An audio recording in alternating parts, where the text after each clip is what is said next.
त्यांना विचारलं पाहिजे तुम्ही, आम्हाला काय माहिती. दावा करणाऱ्यांना विचारलं पाहिजे की दावा कशाच्या आधारे करता.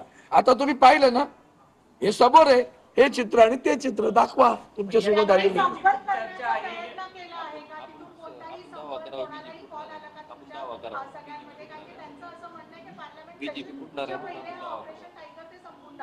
इथे सभा आहे, सगळे बसलेत. आमचा सांगा बरं, कोणाचा फोन आला?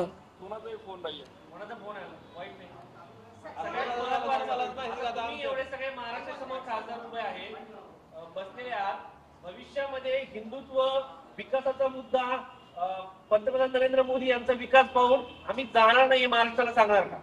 100% मुळात असं आहे की आम्ही कुठेच जाणार नाही. पंतप्रधानांचा हिंदुत्वाचा मुद्दा कुठे जरा कळू दे तरी खरं आम्हाला. या देशात बांगलादेशमध्ये काल पुन्हा हिंदूंवर हल्ले झाले, आवाज नाही काढत. मणिपूरवर महिलांवर हल्ले झाले, वोट नाही उघडत असूनही. आणि अमेरिकेत काल जे प्रकार येतो त्या प्रकार जे काय काल घडलंय, हिंदुस्थानातील आपल्या माणसांना बेड्या ठोकून 25 तास ज्या पद्धतीनं महाराष्ट्र देशात आणलं गेलं, म्हणजे इकडे अमृतसर मध्ये अमेरिकेचं विमान उतरणं हा देशाचा अपमान आहे. कारण ते अमेरिकेचं विमान नाही, ते त्यांच्या सैन्याचं विमान, सैन्य दलाचं विमान आहे ती. आणि मिलिटरीचं विमान आमच्या विमानतळावर उतरतं, इकडे डुबकी घेता येते. ती डुबकी कशाला?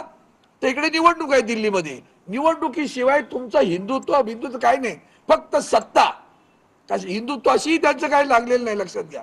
फक्त सत्ता, बाकी काही नाही. आणि ही सगळी नोकर व शाही त्यांच्या दावणीला बांधलेली आहे ती. आणि म्हणून त्यातून हे घडत असतं. मला याच्यात निश्चितपणे तुम्हाला उलट राग आला पाहिजे की काल देशाचा जो अपमान अमेरिकेने केलेला आहे. अरे ते छोटे छोटे देश आहेत, त्यांनी डोळे वाटवून सांगितलं अमेरिकेला अजिबात चालणार नाही म्हणून.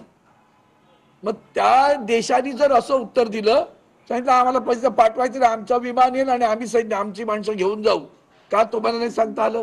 तुम्हाला माहिती होतं की विमान येणार आहे म्हणून, सांगायला पाहिजे होतं.